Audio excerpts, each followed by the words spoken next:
नमस्कार, मैं हूँ अमिता पंकज और आप देख रहे हैं राजसत्ता एक्सप्रेस। आज बात कर रहे हैं यूसीसी के बारे में, यानी कि यूनिफॉर्म सिविल कोड।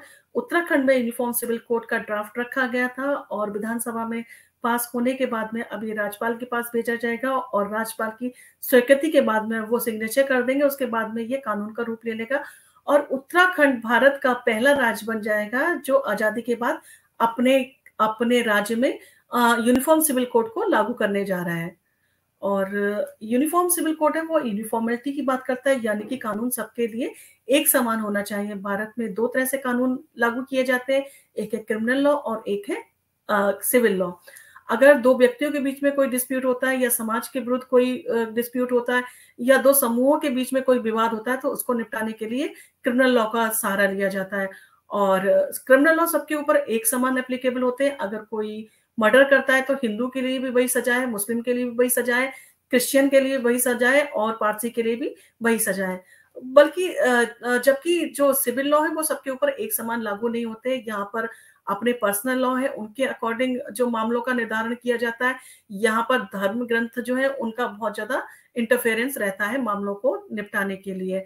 और हिंदू मैरिज एक्ट है, उसमें हिंदू से रिलेटेड जितने भी डिस्प्यूट होंगे वो जैसे शादी हो गया, तलाक हो गया, गोद लेना हो गया, प्रॉपर्टी हो गई और बंटवारा हो गया, ये सारे जो विवाद उत्पन्न होंगे तो उसका निपटारा हिंदू मैरिज एक्ट के अकॉर्डिंग ही उनका निपटारा किया जाएगा। इसी प्रकार से मुस्लिम पर्सनल लॉ है। अगर मुस्लिम के कोई निकाह से संबंधित, तलाक से संबंधित मैटर जो होते थे उसका निपटारा मुस्लिम पर्सनल लॉ के अकॉर्डिंग होता था। और इसी तरह से क्रिश्चियन और पारसी लॉ था, उसके अकॉर्डिंग ही निपटारा होता था। और हिंदू में सिख, जैन, बुद्ध सबको शामिल किया गया था और इसके अकॉर्डिंग ही आज तक जो था वो निपटारा होता आया था। परंतु जो संविधान का अनुच्छेद 44 है वो कहता है था कि सबके ऊपर एक समान कानून लागू होने चाहिए। यानी कि जो कहते हैं यूनिफॉर्म सिविल कोड है वो भारत के जो नीति निर्देशक तत्व है वहां से उसकी उत्पत्ति होती है। वहां पर इसका जिक्र मिलता है कि सबके लिए एक समान कानून लागू होना चाहिए। और जो उत्तराखंड है, उत्तराखंड में यूनिफॉर्म सिविल कोड लागू कर दिया गया है। यूनिफॉर्म सिविल कोड लागू होने के बाद में बहुत सारी चीजें बदल जाएंगी, सबके ऊपर एक समान कानून लागू होगा। अब यहाँ पर अगर कोई शादी करता है तो शादी के लिए जो कंडीशन है वो सबके लिए एक समान शादी की कंडीशन रखी गई है। सबसे पहली जो कंडीशन रखी गई है कि शादी करने के लिए जो लड़का लड़की है वो पहले से विवाहित ना हो। अगर वो विवाहित है और उसका जो पार्टनर जीवित है तो पहले पार्टनर के जीवित रहते वो दूसरी शादी नहीं कर सकता है। इसे पूरी तरह से रोक लग गई है, यानी कि ये बहुविवाह को समाप्त करेगा। यानी कि आप एक शादी ही कर सकते हैं, आप एक से अधिक शादी नहीं कर सकते हैं। ये वहां पर पाबंद लगाता है कि आप कोई भी धर्म के हो, चाहे हिंदू हो, मुस्लिम हो, सिख, ईसाई हो, कोई भी हो, जो उत्तराखंड में रहते हैं वो सिर्फ एक शादी कर सकते हैं। और पहले साथी के जीवित रहते हैं वो शादी नहीं कर सकते हैं। आपका अगर पहला साथी जीवित है तो आपका डिवोर्स हो जाना चाहिए और डिवोर्स भी कंप्लीटली डिवोर्स होना चाहिए। ये नहीं कि आपने डिवोर्स के लिए फाइल किया और आपने शादी कर ली। डिवोर्स आपका पूरी तरह से हो जाना चाहिए। डिवोर्स में आपका अपील करने का अधिकार भी ना बचे। जब पूरा फाइनल आपका डिसाइड हो जाए डिवोर्स, उसके बाद ही आप शादी कर सकते हैं।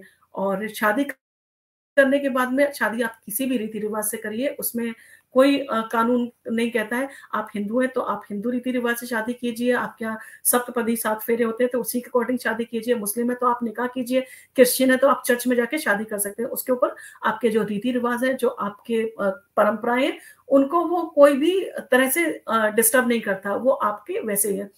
परंतु शादी करने के बाद में आपको शादी का रजिस्ट्रेशन करना कंपलसरी है। शादी करने के 6 माह के अंदर आपको शादी का रजिस्ट्रेशन करवाना अनिवार्य होगा। वो हिंदू हो, मुस्लिम हो, सिख हो, ईसाई हो, सबको अपने शादी का रजिस्ट्रेशन करवाना कंपलसरी होगा। और अगर आपने शादी का रजिस्ट्रेशन नहीं कराया है और अगर कोई आपकी शिकायत करता है, शिकायत के बाद में आपके पास में अगर नोटिस आता है, नोटिस मिलने के बाद भी अगर आपने अपना विवाह का रजिस्ट्रेशन नहीं कराया तो आपके ऊपर 25,000 रुपए तक का जुर्माना हो सकता है।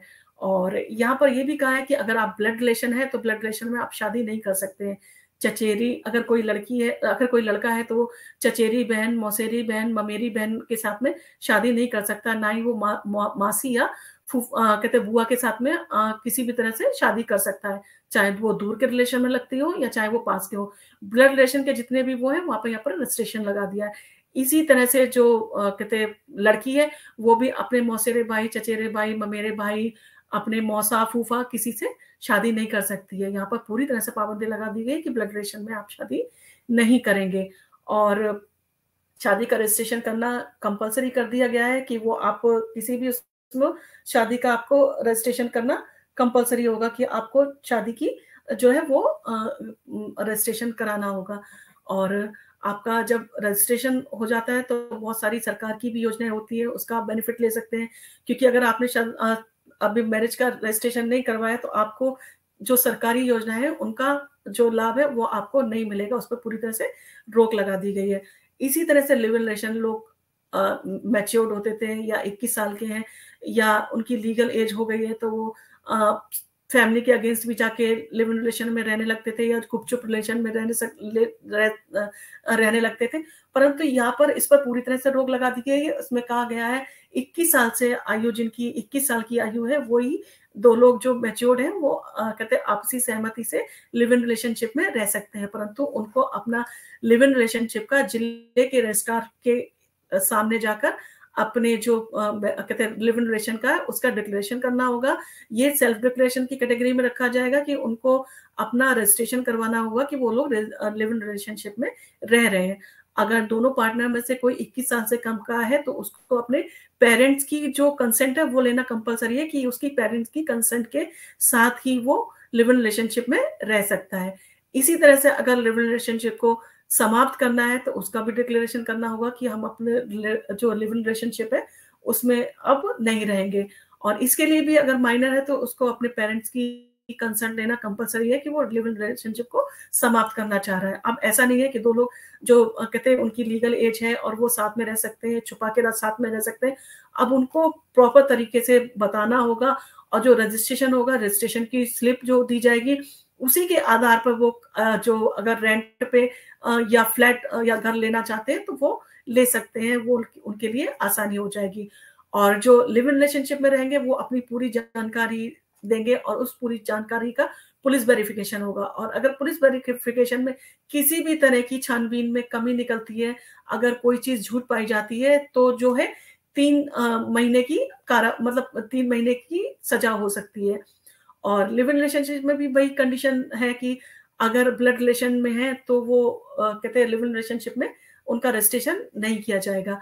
अगर लोग पहले से शादीशुदा हैं तो वो लिव इन रिलेशनशिप में नहीं रह सकते हैं और अगर किसी की शादी हो चुकी है तो वो रिलेशनशिप में नहीं रह सकते हैं। और ये सारी चीज़ें कंडीशन जो है वो लिव इन रिलेशनशिप को स्ट्रॉन्ग बनाने के लिए। और आजकल आपने देखा होगा कि लिव इन रिलेशनशिप में रहने के बाद में बहुत सारे फ्रॉड होते हैं, चीटिंग चल रही थी, वो सारी चीज़ों से भी एक रिलेशन को सिक्योर बना जाएगा, एक सेफ्टी उसको दिए जाने की बात कही जा रही है। और जो लिव इन रिलेशनशिप का है, उसका ये है कि लोग पेरेंट्स को नहीं बताते थे, पेरेंट्स की बिना कंसेंट के। तो अब यहाँ पर ये कर दिया कि पेरेंट्स की नॉलेज में ये चीज़ होगी कि आपके जो बच्चे हैं, उनकी लीगल एज हो चुकी है, वो 21 साल के हैं और वो लिव इन रिलेशनशिप में रह रहे हैं। तो ये सारी चीज़ें कहते हैं लिव इन रिलेशनशिप के ऊपर जो है वो चलती हैं। और इसके साथ ही अगर लिव इन रिलेशनशिप के साथ से कोई बच्चा पैदा होता है तो उसको पूरा अधिकार मिलेगा, उसको प्रॉपर्टी में वही अधिकार मिलेगा जो एक लीगल बच्चे को अपनी एक शादीशुदा ज़िंदगी में अपने माता-पिता से अधिकार मिलते हैं, वो सारे अधिकार जो है वो दिए जाएँगे। और लिव इन रिलेशनशिप अगर टूटता है तो उसका डिक्लेरेशन इसलिए करना ज़रूरी है कि अगर आप दूसरा कोई रिलेशन करते हैं या शादी करते हैं तो वो उस तरह का डिस्प्यूट पैदा ना हो कि ये हमारे साथ लिव इन रिलेशनशिप में रह रहे थे और उन्होंने दूसरी शादी कर ली। इस तरह के एलिगेशन बहुत सारे लगते आए हैं, तो उन सारी चीज़ों में भी एक तरह से देखा जाए जो केस होते हैं और न्यायपालिका पे जो पेंडेंसी होती है, ऐसे इस तरह के केसों की, वो भी उसका बोझ कम होगा। और इसको बहुत अच्छा बनाया गया है ताकि जो है किसी के साथ में कोई फ्रॉड या चीट ना हो। और तलाक के लिए भी इसी तरह से बनाया गया है कि तलाक के लिए भी सबको एक समान अधिकार दिया जाएगा, चाहे वो किसी भी कम्युनिटी का है, किसी भी धर्म का हो। अगर उसको आप शादी किसी भी तरीके से कर लीजिए, किसी भी रीति-रिवाज से कर लीजिए, आपको उसमें कोई दिक्कत नहीं है। लेकिन अगर आपको डिवोर्स लेना है तो आपको कोर्ट के ज़रिए ही डिवोर्स मिलेगा। पर्सनल लॉ के ज़रिए जो डिवोर्स होते थे, वो पूरी तरह से जो है वो बंद कर दिए गए हैं, यानी कि उन पर पूरी तरह से रोक लगा दी गई है, क्योंकि मुस्लिम में कई तरह से डिवोर्स होते थे और जिससे कि महिलाओं को दिक्कतों का सामना भी करना पड़ता था, और इद्दत और हलाला जैसे जो है उस पर पूरी तरह से रोक लगा दी गई है कि अब इद्दत और हलाला की कोई जरूरत नहीं है, क्योंकि कोर्ट ने सबके लिए एक समान जो है डिवोर्स के अधिकार दिए हैं। डिवोर्स लेने की कंडीशन जो रखी गई है वो इस तरह से है, अगर कोई पार्टनर अपने पार्टनर के रहते किसी से अगर किसी बाहर के व्यक्ति के साथ में संबंध बनाता है, तो ऐसे व्यक्ति से जो पति है वो भी डिवोर्स ले सकता है और पत्नी भी डिवोर्स ले सकती है। इसके साथ ही जो महिला पुरुष है, दोनों को डिवोर्स देने का अधिकार होगा। जो जितने जो पुरुष को अधिकार है, वही कंडीशन महिला को दी गई है कि वो अपने जो पार्टनर है उससे डिवोर्स ले सकती है। अगर पार्टनर क्रूरल्टी करता है तो उस ग्राउंड पे भी डिवोर्स मिल सकता है। अगर किसी ने धर्म परिवर्तन किया है तो उस आधार पर भी डिवोर्स मिल जाएगा, और बिना बताए पत्नी के अगर धर्म परिवर्तन किया है तो पत्नी के पास में अधिकार होगा, वो कोर्ट जाके मेंटेनेंस के लिए भी सूट फाइल कर सकती है। और अगर पति को किसी तरह की अगर मानसिक रोग है या पत्नी को किसी तरह से मानसिक रोग है, तो उनके पास में दोनों के पास में अधिकार होगा कि वो डिवोर्स एक दूसरे से ले सकते हैं। शादीशुदा होते हुए भी अगर 2 साल तक कोई पार्टनर एक दूसरे के साथ नहीं रहता है, बाहर रहता है, एक दूसरे से कांटेक्ट नहीं करता है, तो ऐसी कंडीशन में भी अधिकार होगा कि पत्नी पत्नी दोनों ही इस आधार पर डिवोर्स ले सकते हैं। और जो सारी चीजें रखी गई हैं, और तलाक सिर्फ कोर्ट से होगा, किसी पर्सनल लॉ के हिसाब से नहीं होगा।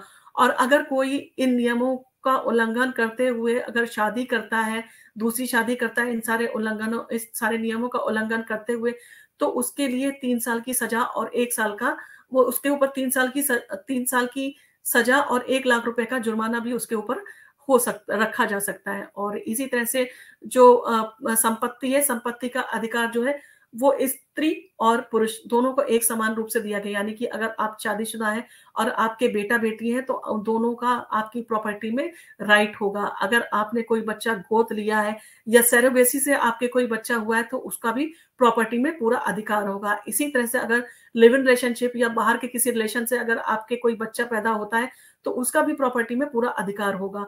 और अगर बच्चा गर्भ में है और अगर पिता की मृत्यु हो गई है, तो उसका भी प्रॉपर्टी में पूरा हक होगा, यानी कि वो पिता की प्रॉपर्टी में जो है वो क्लेम कर सकता है अपने हक के लिए। और यहाँ पर ये भी कहा गया है, अगर किसी का कोई पार्टनर या पति की अगर मृत्यु अगर किसी के पति की मृत्यु हो जाती है, तो उस कंडीशन में उसकी बीवी और बच्चों को प्रॉपर्टी पे क्लेम करने का पूरा अधिकार होगा, और उसके जो माता-पिता हैं उनका भी उसकी प्रॉपर्टी में पूरा हक होगा, यानी कि जो वाइफ है और बच्चे हैं उसके साथ-साथ पेरेंट्स को भी प्रॉपर्टी में हक दिया गया है। अगर किसी व्यक्ति की मृत्यु हो जाती है तो उसको और उसके मतलब अगर किसी व्यक्ति की मृत्यु हो जाती है तो उसके पत्नी और बच्चों को तो प्रॉपर्टी में हक मिलेगा, उसके जो पेरेंट्स हैं उनको भी उसकी प्रॉपर्टी में हक मिलेगा, और उनको भी क्या मतलब गुजारा भत्ता उसकी प्रॉपर्टी से मिलेगा। और इसी तरह से सारे जो कंडीशंस हैं वो रखी गई हैं। प्रॉपर्टी के लिए भी कंडीशन रखी गई है। एडॉप्शन के लिए जो कंडीशन थी, वो सारी कंडीशंस जो थी वो सेम वही रखी गई हैं जो पहले थी। अब स्त्री-पुरुष दोनों को अधिकार होगा कि वो बच्चा अडॉप्ट कर सकते हैं। और जैसे मुस्लिम कम्युनिटी में होता था कि वो गोद तो बच्चे को ले सकते थे, परंतु उसका प्रॉपर्टी में कोई अधिकार नहीं होता था। परंतु इस कहते हैं यूसीसी में ये चीज़ को क्लियर कर दिया है कि अगर आप किसी बच्चे को गोद देते हैं, तो उसका पूरा अधिकार होगा कि वो आपकी प्रॉपर्टी में क्लेम कर सकता है। यानी कि गोद लेने के बाद में उसको वैसा ही अधिकार मिलेगा जैसे कि एक नॉर्मल पति-पत्नी के बच्चे होते हैं, तो उनको प्रॉपर्टी में राइट मिलता है। सेम राइट जो है वो गोद लिए हुए बच्चे को या लिव इन रिलेशन से पैदा हुए बच्चे को या जो सरोगेसी से बच्चा पैदा हुआ है, उसको भी वही पूरी तरह से अधिकार दिया जाएगा। तो ये सारी चीज़ें जो है वो कहते हैं इसमें रखी गई हैं, और इसको इसलिए ऐसा बनाया गया है ताकि किसी भी तरह का किसी के ऊपर जो है वो उत्पीड़न ना हो। मुस्लिम महिलाओं के साथ में बहुत सारी जातियाँ होती हैं, बहुत सारे तरीके के उनको डिवोर्स दिए जाते थे और उनको बराबर से अधिकार नहीं दिए गए थे, उनको पुरुषों के समान अधिकार नहीं मिले थे। तो समान नागरिक संहिता लागू होने से उनको पूरे बराबर अधिकार मिलेंगे और उनका पूरा सर्वांगीण विकास होगा। उनका जो कहते हैं समाज में उनकी जो पोजीशन है वो भी बढ़ेगी, रिस्पेक्ट बढ़ेगी उनकी, और सामाजिक जो नज़रिया है उसमें भी बदलाव आएगा, और ये सारी चीज़ें जो है एक समानता की बात करता है, और जो है पूरे देश में लागू करने की बात कही जा रही है कि यूनिफ़ॉर्म सिविल कोड को लागू किया जाएगा। परंतु बहुत सारी चीज़ें हैं जो कहते लगता है कि जो गवर्नमेंट है वो कहते हैं यूनिफ़ॉर्म सिविल कोड को कहते हैं ऑल ओवर इंडिया लागू करने से पहले शायद राज्य स्तर पे उसको लागू करके देखना चाहती है कि उसका रिज़ल्ट क्या आता है। अगर उसका रिज़ल्ट अच्छा आता है, और यहाँ पर एक चीज़ और भी है कि जो आदिवासी जो है जनजाति है, यानी कि जो ट्राइबल और आदिवासी जनजाति है, उनको यूनिफ़ॉर्म सिविल कोड से अभी दूर रखा गया है, कि यानी कि उनके जो अभी नियम कानून जो चल रहे हैं वो एज़ इट इज़ एप्लीकेबल होंगे, उनके ऊपर यूनिफ़ॉर्म सिविल कोड को लागू नहीं किया जाएगा।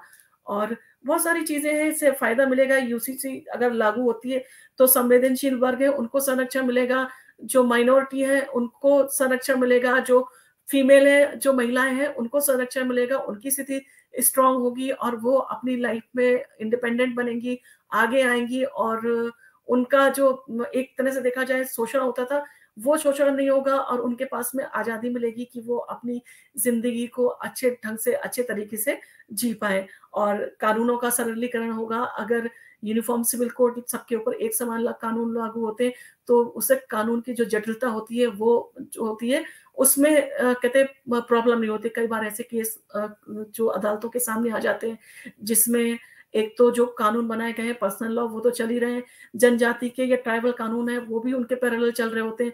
तो उसमें ये समझ में नहीं आता है कोर्ट को कि जो पर्सनल लॉ है वो लागू करें, या जो कानून जनजाति के लिए बनाया गया है या ट्राइबल के लिए बनाया गया था, वो कानून लागू करें। तो वहाँ पर जटिलता उत्पन्न होती थी, और कहते निपटारा नहीं हो पाता था, और जो केस थे विवाद के वो सालों-साल चलते रहते थे, और सालों-साल चलने के बाद भी उनका निपटारा नहीं होता था, जिसके कारण जो पेंडेंसी थी वो बढ़ती थी, और अदालतों के ऊपर एक बोझ पड़ता था।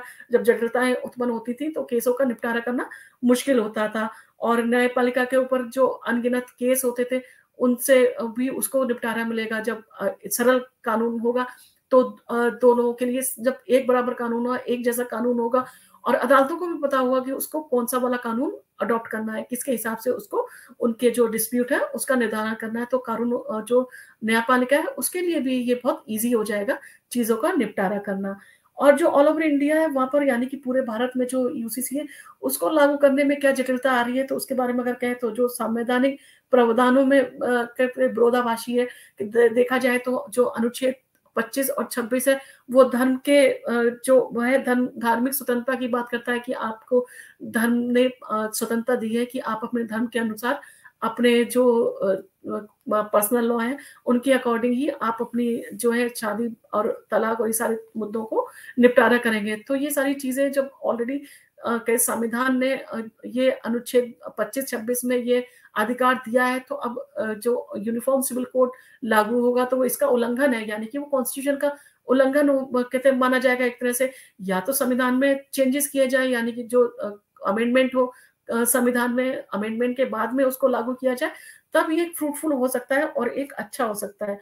और अल्पसंख्यकों के बीच में एक दिक्कत ये है कि उन्हें अपनी आइडेंटिटी खोने का डर है, कि अगर हम हमारे ऊपर एक समान रूप से कानून लागू कर दिए जाएँगे तो हमारा धर्म का क्या होगा? यानी कि मुस्लिम पर्सनल लॉ जो है वो सब जिस तरह से उसका जो कानून लागू किया जाता है, तो उनको ये डर है कि अभी तो हमारा जो निकाह और शादी और गोद लेना और जो संपत्ति के जो थे विवाद, उनका निपटारा पर्सनल लॉ के ज़रिए होता था। परंतु अब ये सब जो है वो अगर यूनिफ़ॉर्म सिविल कोड के अकॉर्डिंग होगा, तो हमारी जो आइडेंटिटी है वो ना खो जाए, और उसमें उसका क्या होगा, जो हमारा धर्म है वो क्या कहेगा।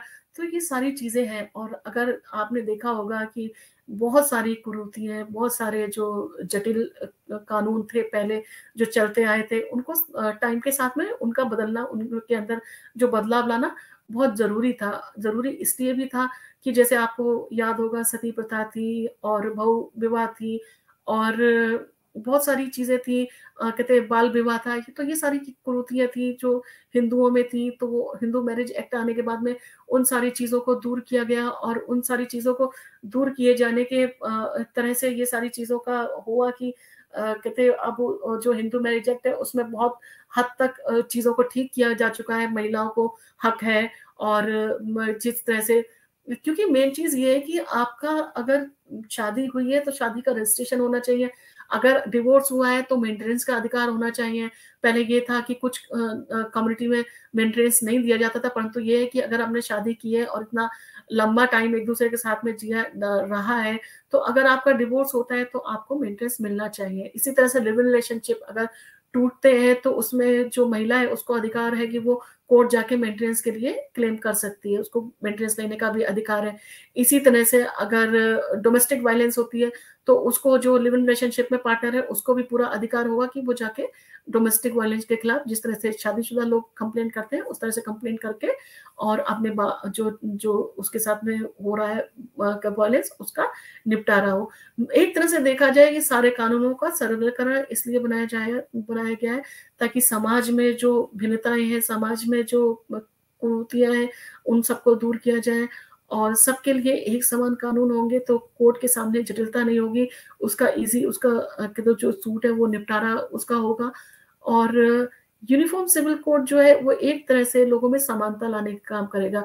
आपने देखा होगा जैसे स्कूल के बच्चे यूनिफॉर्म में एक तरह के लगते हैं, वो चाहे हिंदू हो, मुस्लिम हो, सिख हो, ईसाई हो, उसमें जो डिफरेंस है वो करना मुश्किल होता है। इसी तरह से ये कानून है जो सबके लिए एक समान रूप से लागू किया जाएगा और जो कहते हैं यूनिफॉर्मेलिटी है वो उसके अंदर आएगी।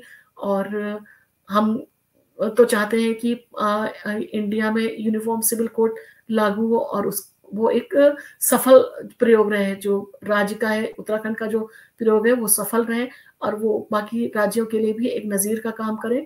और जहाँ तक खबर आ रही है कि राजस्थान में भी यूनिफॉर्म सिविल कोड को लागू करने की तैयारी की जा रही है। इसी तरह से यूनिफॉर्म सिविल कोड के लिए जो बीजेपी का एक संकल्प था वो उत्तराखंड के साथ में पूरा हुआ है। उनके चुनावी वादों में से मेन मुद्दा उनका यूनिफॉर्म सिविल कोड को लागू करना था। तो वो यूनिफॉर्म सिविल कोड को लागू करने जा रही है। उत्तराखंड की जो सरकार है, सरकार बहुमत में है, इसलिए उसको जो लागू करना वो भी आसान हो गया है। और आपको हमारा वीडियो कैसा लगा आप इसको हमें बताइए। आप को पसंद आया हो वीडियो तो आप शेयर कीजिए, सब्सक्राइब कीजिए और आप हमें कमेंट कीजिए। आपका कमेंट जो है हमारे लिए मोटिवेशन का काम करता है और ऐसे ही हम अच्छे-अच्छे वीडियो आपके लिए बनाते रहेंगे। धन्यवाद।